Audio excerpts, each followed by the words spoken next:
Welcome to Now for Someone Completely Interesting. I'm your host, Ben Poulin. I've met my next guest a couple of times at community events, but only got to sit down once for a detailed conversation.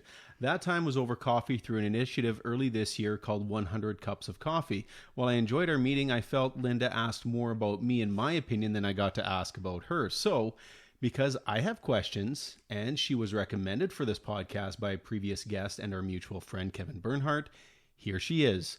I know Linda and I share a strong opinion about the state of local radio, or lack thereof. I'm also very intrigued by her job as the Economic Development Officer for STEP.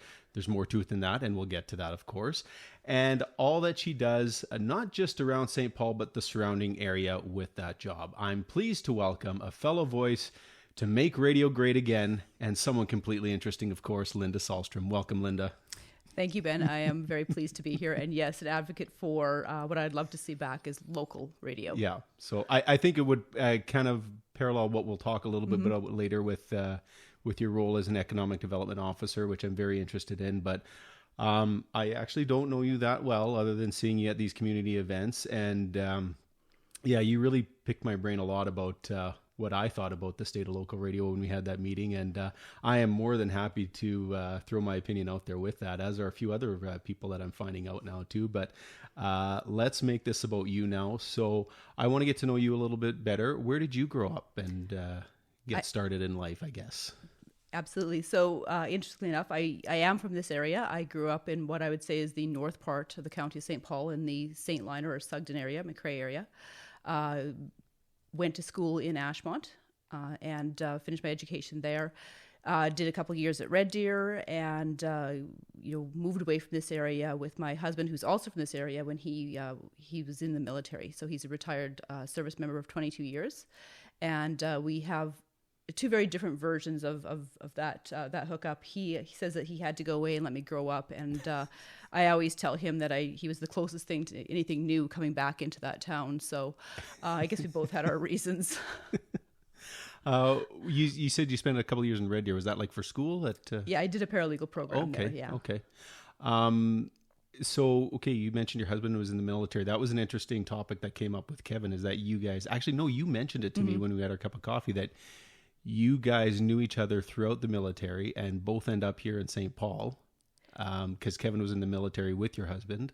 Yes. So who followed who? So we actually had only one posting together.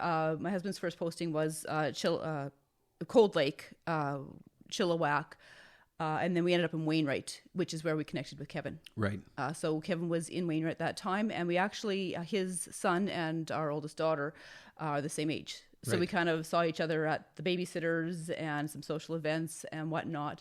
So interestingly enough, he left the military just after Wainwright, and we proceeded on to another couple of postings in Ontario and back to Cold Lake before my husband retired. But it was interesting to find out that Kevin and his had settled here into St. Paul and was in radio when we returned. Right. And then again, Kevin was part of the Chamber of Commerce when I took on a role there, and became the president of the Chamber of Commerce for a while. So we worked very closely together. So Kevin has become a very dear friend, even though he does not share the willingness to go back into local radio that we share. We'll get back to that.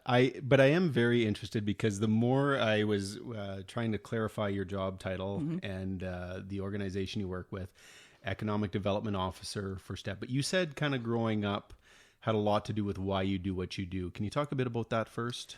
Absolutely. And it's interesting. There's a number of directions we can go, but I'll just go back to, I grew up in a very rural area, in an area that was very much community.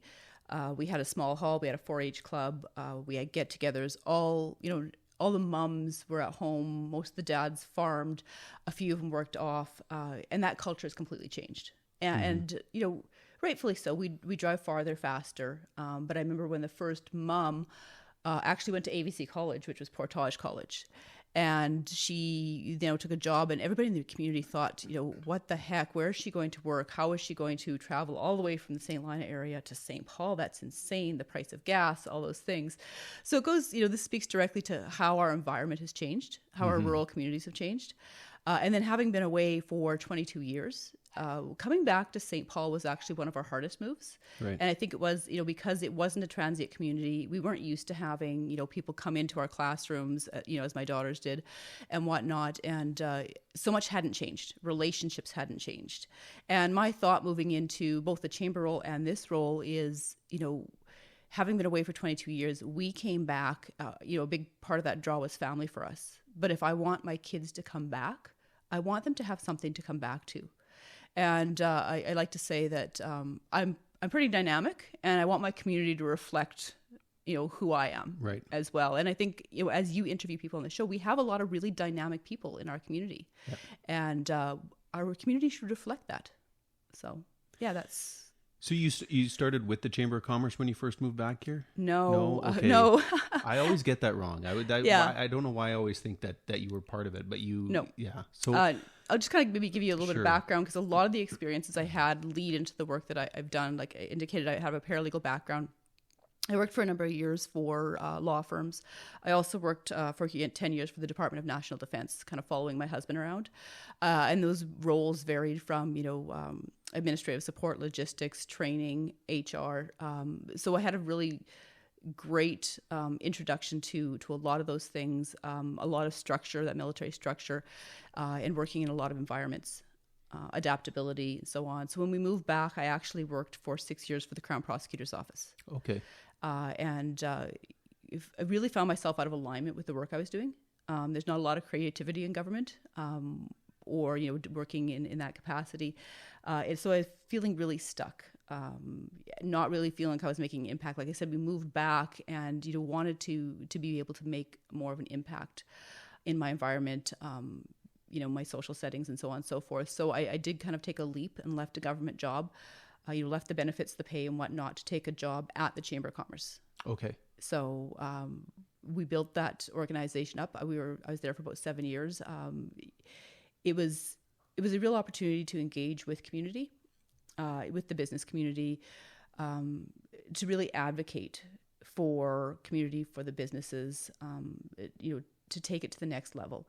So it was a privilege, and I learned a lot there. I was able to work very autonomously, and that allowed for a lot of creativity, even though it was a very structured administrative role, logistics, coordinating events, whatnot. There was a lot more creativity and flow to be able to solve problems. Mm-hmm. And that autonomy really was what I needed. And I often joke and say, I don't know if I could go back and work for a structured organization ever again. I feel like I'm maybe a little bit too rogue. And working, and how I came into the economic development and how we developed economic development, because there had not been previously focused efforts towards economic development. We'd had committees in the past, at the level of St. Paul. Elk Point's had a number of committees to do economic development. They even had somebody in a role for a short period. But during COVID, being in my role at the Chamber of Commerce, I called my members, I called my resources. My question is how do we respond? How do we help? Mm-hmm. There was government initiatives and programs out there. Who was applying for them? Who was making those resources available? So it started off with a conversation with the County of St. Paul staff and a consultant we were working with about, they had some funds set aside for economic development through some granting. And it was, the question was, how do we start taking those steps in that direction? So that conversation led to, drafting a structure of how economic development could work. We leveraged labor market research that we were doing at the Chamber at the time, but that we paused because of COVID, along with some business retention initiatives to create a structure around economic development. And the intent was to hire somebody, and we had funding for about a year. So it very much was a pilot project. Right. And, we could have hired somebody who would have done amazing work, but it would have taken them a while to get caught up with, what's happening, why was this come about, how did it come about? And I just felt with a year, I asked that I be able to put my name forward for that. So we went through the process, and they did hire me for that role. So this isn't necessarily my background, but it really has given me an opportunity, again, to work very autonomously, but also to I feel, make an impact in the community, in how our community grows, in changing that culture and, making it a place that I would want my kids to come back to, what they would want to come back to. Right. So, when you're saying community, mm-hmm. I think that's a lot broader than what we're talking about, just the town of St. Paul, because this organization is called STEP. Yes. Okay. Can you explain what that means? Okay, thanks. So STEP Economic Development Alliance is what we're formally called, and it's a formal partnership held together with the Memorandum of Understanding between 4 municipalities. So I work for the STEP organization. I'm contracted to them, and that is made up of the County of St. Paul, the Town of St. Paul, the Town of Elk Point, and the summer village of Horseshoe Bay. So if it's a bit of a model that's not widely adopted to do economic development on a regional basis. And, there's been an increased focus by our province to do rural economic development. And this, it leverages our resources. There's been some great partnerships between those 4 municipalities already. They do shared services in emergency services, occupational health and safety. So this is just another step towards sharing those services and those resources. So yeah, you're right. We're talking about a much larger region, and so it's been interesting to navigate because we haven't had an organization such as this come about this way. So there's been a lot of time navigating what does that structure look like? How do I satisfy or help or assist in projects that look very different across each of the municipalities because they're in a very different place. For example, St. Paul's Industrial Park has not been a huge focus. They're looking towards developing that, whereas Elk Point has a very large industrial park that they promote and whatnot. Right. So it's just, our focus across the region has to be broad enough to satisfy projects, initiatives, and supports that will help each community. Taking it back to economic development in rural areas, and you use the term pilot project. Yes. What template do you have for, or are you just feeling your way around in the dark on this, trying to figure out, are you the basis of this kind of program? So the STEP organization is governed by a committee, and that committee is made up of 4 members that are councillors from each municipality. Right. We have advisory. So we have advisory with our Chamber of Commerce in Elk Point, St. Paul. Malega is represented by the councillor there. And we also have Alberta Hub, which is a regional basis. Right. So, one of the things that was observed was Alberta Hub is what we call a REDA. So it's a provincially funded regional economic development association. And there's a number of them across the province. So that looks after this whole Northeast region. And, when we were looking at this organization, the Alberta Hub could get us to second base. Right. They could give us the resources, initiatives. They could give us some profiles and whatnot, but they couldn't drive that initiative for a specific community. Okay. So, we fill a little bit of that gap in there. And in terms of a model, we've really been creating that as we go. Right. As well as the processes. Right. So, how do we navigate across 4 municipalities to get consensus on things? What does, collaboration look like? We came up with 5 pillars essentially out of our initial work. And some of those pillars include working collaboratively towards economic development. This is a test because I'm not sure if I'm going to get all 5 of them. Okay. Key industries. Okay. Partnerships. I'm not doing so well on this one. And it will come to me as we're going along. Partnerships, we'll stop there because that was 3 out of 5. You're lucky I can't count because I just gave you a passing grade. So excellent. But I guess what I'm saying essentially is this one of the first models of regional economic development like this, but not like a broad region. Like I guess, provincially they might have an economic plan for the entire province, but each community has something different to offer. And even with just these 4 jurisdictions that you mentioned, that can be a challenge in itself too, even though you're keeping it fairly regional. So priorities, what are the priorities? So each municipality does do their own strategic plan. Right. And we initially took those and observed those and made some of our pillars or strategic pillars out of those and then kind of fed them back. So like I said, key industries is a broad one. That's our so for, Elk Point, who's heavy into gas and oil and energy on that side, might be one, whereas agriculture is another one. And they all kind of flow into each other. Right. Nothing's ever standalone. But we're very much navigating this as we go. So.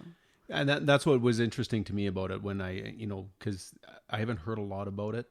And I guess because it's still fairly in the new in Yeah, the new stages? we're 2 years in. Wow.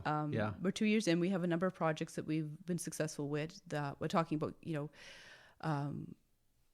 I've got the other two, so I do apologize. This is going to sound really disjointed. One is labor. Okay. And the other one is just our continued growth. Mm-hmm. So those are them. Sorry, I lost track of where we were going with that. No, but that's essentially what I was looking at, like just to draw the attention that this is not a well entrenched initiative right now. It's just kind of, we're 2 years in. Yeah. We're 2 years in. We've been very successful with some funding. Mm-hmm. We've been able to leverage the fact that you have 4 municipalities and granting through each of them. Right. So it's navigating the granting process as well. We intended this position to be quite entrepreneurial. Right. Because we know that our municipalities are already strained. Yeah. And, there's value in the economic development. But again, when your municipality is strained, you have to, there's grants out there. And we've been very aggressive towards them. Do you know of any other area that is following the same kind of formula that you guys are? There's other areas that have joint committees and whatnot, but in the same manner we are. It's actually just being proposed, I believe, in Minburn County. So they're actually looking at a very similar model to what we are doing. Mm-hmm. But no, there's not a lot of models like this. So that's how important this actually is what I'm getting at. So. Yeah. No, this is a little bit unique, and we're definitely. I took the long way around, but I really wanted you to actually explain all that the way you did. So thank you for doing that. Yeah. You had mentioned too, like there's some big things coming out of this. You briefly talked about, because I was some of the specific initiatives you're working on. You had mentioned before we started recording. Can you tell us a bit about that? Yes, so I could definitely highlight some. Tourism is identified under one of our key industries, as is energy, as is agriculture. And that's really what a lot of the makeup of our region is. So we do have a lot of tourism initiatives on the go right now. And so that's one of the things. We are also working on investment attraction. So we have some funding to work specifically on preparing ourselves for investment. Investments is a really interesting one because in Canada overall, in Alberta, we are very organizational centric. Whereas, having the opportunity to look at some of the models that are across the U.S. and whatnot, they're very they're very customer service specific. So, if they have the opportunity to have an investor in, they pretty much, what do you need, will help you get it. Whereas we kind of work from another way where, this is what we got, and if it doesn't fit, oh well. Mm-hmm. So we're working on an investment attraction or investment readiness project, and we're looking at how anybody that comes into the area to invest, no matter what they do, they need something. So they have criteria. There's some really general things that they'll need. They'll need labor, they'll need land, they'll need utilities, some of those things. So it's us being prepared when those opportunities come, that we're not scrambling. It's not a start from scratch every time an investor comes. And it's not something that we across the Northeast have done really well. Alberta Hub has tried to prepare our communities. So we look across the Northeast and we look at that focused economic development. We're still relatively new in a lot of our communities. And then one of the things that I'm really excited about is on the labor side. We have a couple of projects there. We are working on some labor initiatives around providing toolkits for employers.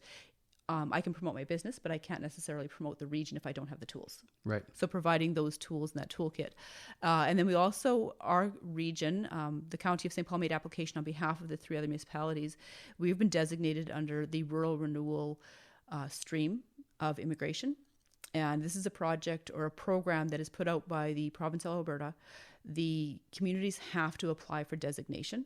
And it's a 2-part. One is the community needs to work with employers in assisting them with attracting workers or newcomers to the region. And the second part of that is ensuring that we have community supports in place for the workers that come here. So there's the attraction and the retention side of it. So the program has been very, how can I say this very nicely towards the province? Helter-skelter. It's in theory on a paper it looks lovely, but when you actually put it into practice, It's been very challenging. There's about 27 communities that are designated. Mm-hmm. Each community has started their program essentially from scratch. We leveraged other communities' work or initiatives as much as we could, but they were learning. The first designation across the province happened, I think, May of 2022. So we're just over a year into that. There's 27 communities designated. We leveraged a lot of the work that Whitecourt did. They're a little bit larger than us, but they had a system in place, a process in place. So we did our website and a lot of our documents based on their learning. So essentially, we were designated in March 10th. And we started having calls immediately, not necessarily from employers, but from workers who knew the program had launched in our community according to the website and started making those calls. Mm-hmm. So it was a little overwhelming at first, but we launched the start of the program April 24th. The employer, it's employer driven, so the employer has to enter the program to be an approved employer. And at that point, they can post a job. If they have a worker that they're currently working with on an open work visa, they can request a letter of endorsement for them to go into the Alberta Advantage Immigration Program, wherein they will be put through the process for their PR or their permanent residency quicker than if they weren't. And then providing that worker with the supports that they need. So it's an employer-driven program, but there's been a lot of interest of workers connecting with us directly. How do I get into the program? How do I find a worker? We've issued 20 letters of endorsement for our region. Some of those workers were already in our region here on open work visas. Some of those workers were in the province or in Canada, and they've moved into our community. So initially, this is observation is we're not solving a labor problem, we're shifting a labor problem. Right. We're solving our region's problem at the cost of other communities. Right. So that's how the program has initially been set up, unfortunately, and that's the reality of it. Our employers here are some of them have spoke out. They're very, very happy with the program. One particular employer said they would not have made it through the summer without the program. So we've issued 20 letters of endorsement, and the program is really starting to take off. We are about to review another 19 applications for letters of endorsement. Wow. Yeah. So this is really going to change the face of our community and the dynamics of our community. Right.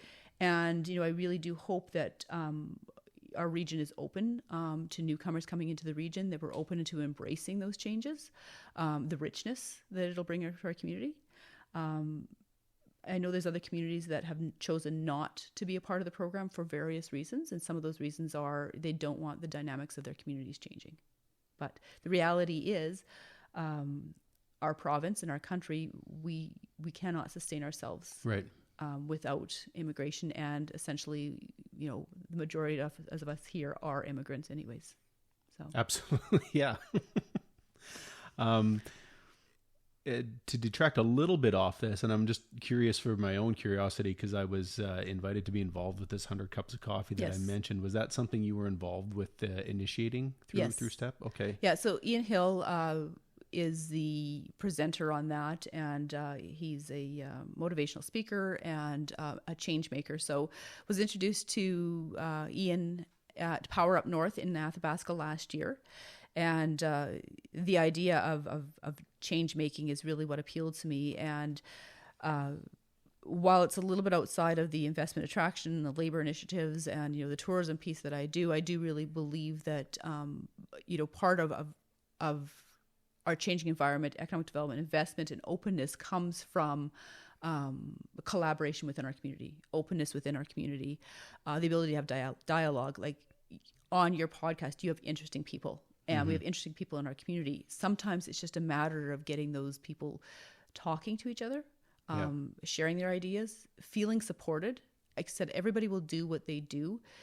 People will do what they do. If they feel supported, they'll do it for a larger group in a larger cycle. And, that's a lot of it. So, our committee supported bringing Ian Hill into the region. We've worked closely with the Chamber of Commerce and Community Futures to help to run the 100 Cups of Coffee was the initial piece of that. And you alluded to that, but it was, to connect as many people of influence or interesting people that we could across the region. Yeah. We followed that up with some workshops and whatnot. So we kind of ended that. We're allowing people over the summer to kind of catch up with whatever work that they had to do on that. And the intent is that this fall we'll kind of conclude that as well.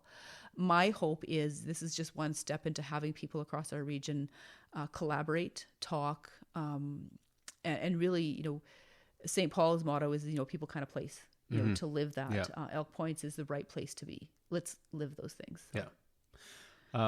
No, I was, it was neat to be a part of that.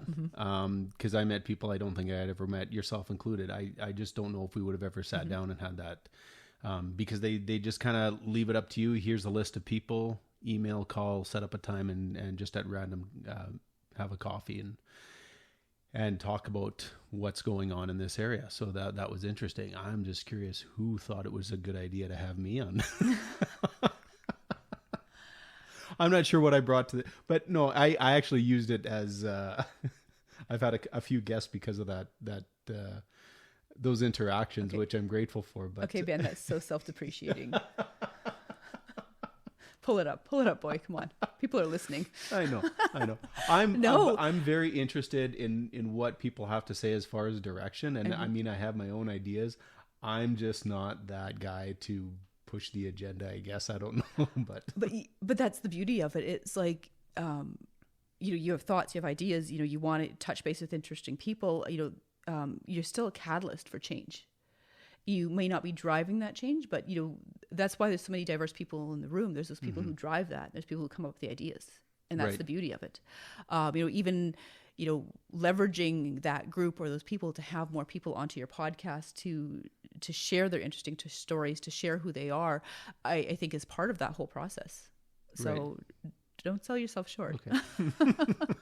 And this takes us back to the local radio conversation. Well, I was going to say, and I definitely appreciated that someone who didn't work in the industry like yourself really recognized the value of having a local radio station with people in it. Because I don't want to go too much on a rant or anything like that, but I think when we're talking about economic development or community, a central focus is around that media. We still have the newspaper here, but it's now a conglomerate with a lot of different communities, and our local stuff is, I guess, part of a bigger, it's getting lost, I guess, is in that sense. Our radio station right now in this town, we have a building that does not have a microphone in it because there's not a live human being on the air that anybody in this town can identify or connect with. Absolutely. And I think, to me, a lot of the work I do is connecting the dots. And I think there's a huge gap there and something that's been lost. We live in a time now where there's so much clutter in terms of what we're being hit with, events happening, everybody wants to do, like I said, everybody will do what they do. And there's so much activity going on. It's fantastic. And just as a comparison, working at the chamber and going through previous chamber minutes, on their minutes there was a basketball tournament in town that weekend.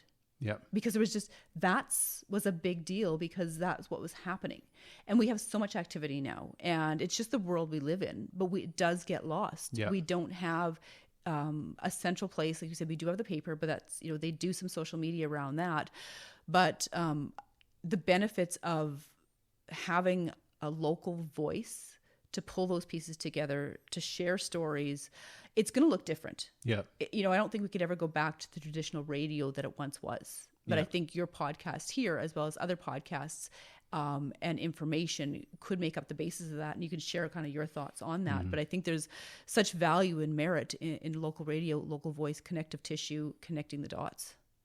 I think what it needs, though, is that live presence. The now is that can do you. Somebody said to me, it was actually in one of the meetings with regards to print media and conventional radio, that it's a dying industry or it's a dying art. And I said, no, it's not.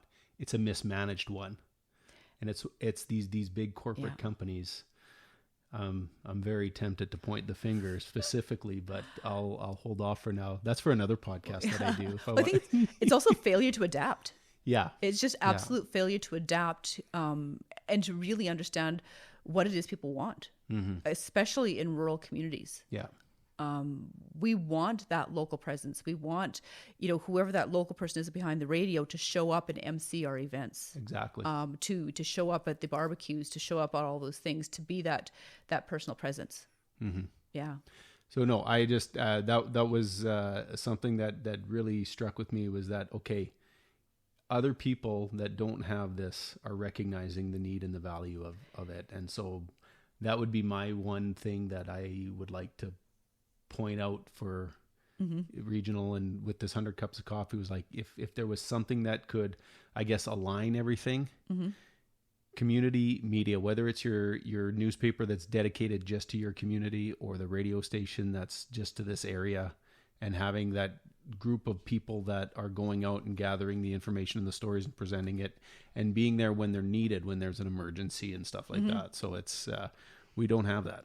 And it's unfortunate. I know social media, the way cell phones are, a lot of that has changed, but I don't know.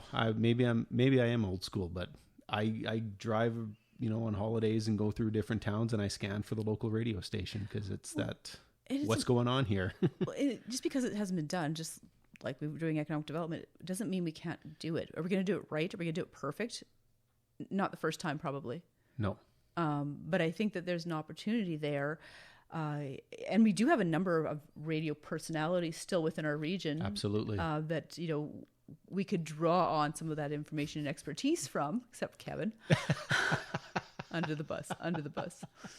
He's so happy at his new job. I know he is.